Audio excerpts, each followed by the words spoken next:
Hello, my name is Doug Kaiser. I'm the director here at Vests for Life, and we've been requested by several of our donors to put together a short video showing what we can use in the way of vests and what are not serviceable anymore. The reason this has become a bit of a problem is that we're paying shipping on a lot of vests that are coming in, and some of the vests are just too far out of date or in too bad a condition to be usable. So we're going to show you a few things that we cannot use. And if your vest is not on this list, then you should be in good shape to send it to us. So the first thing you need to look for on the vest panels is if you have a vest that looks like this, the vest is all distorted, the vest has become crumpled, the Kevlar fibers are bunched up, and then the dating on the back, nothing is legible. This vest, we can't send it out to anybody. We don't know how old it is. We don't know anything about it. So the vest is non-serviceable. Another example of that is this vest. The whole bottom, and normally it'll happen down at the waist, the vest will become so compressed over the years that the fibers are crunched and are not serviceable. And again, if you look inside, nothing's legible on the panel, so the vest is not serviceable. Some vests you'll see are older style vests. They usually have the smaller panels like this, and if you look at here, you won't find a manufacture date. All you'll find is a date giving the ballistic test on it, and this panel is from 1997. So we try to maintain the vests at being less than 10 years out of their warranty period. In other words, 15 years past their manufacture date.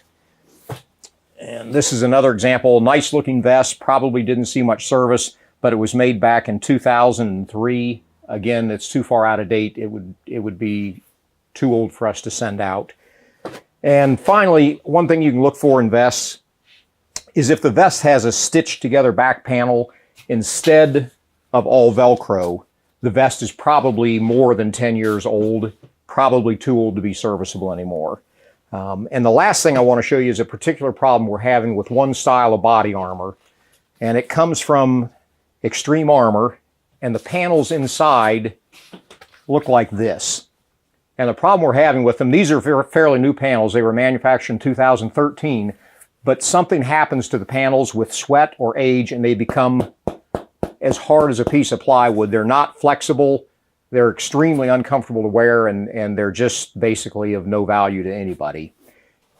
The Kevlar that you get that we cannot use, there's two things you can do with it. One, if you have a Kevlar recycler in your area, you can ship the vest to them, or maybe they'll come get them. The only issue there is Kevlar has become non-profitable for recycle centers. Most of them will not take it anymore. So the best option with Kevlar that's too far out of date or unserviceable is to destroy it.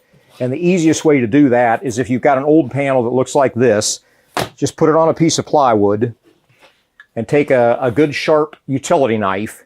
And if you just pull it down the center line of the vest,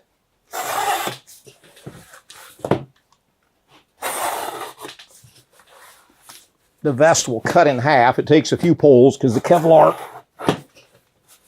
and you've basically made the vest unserviceable. The vest will have no ability to function as a bullet-resistant piece of armor for people that should not have one. Thank you for watching this video, and we hope that this clears up some issues that people have been asking us about as far as serviceability of vests.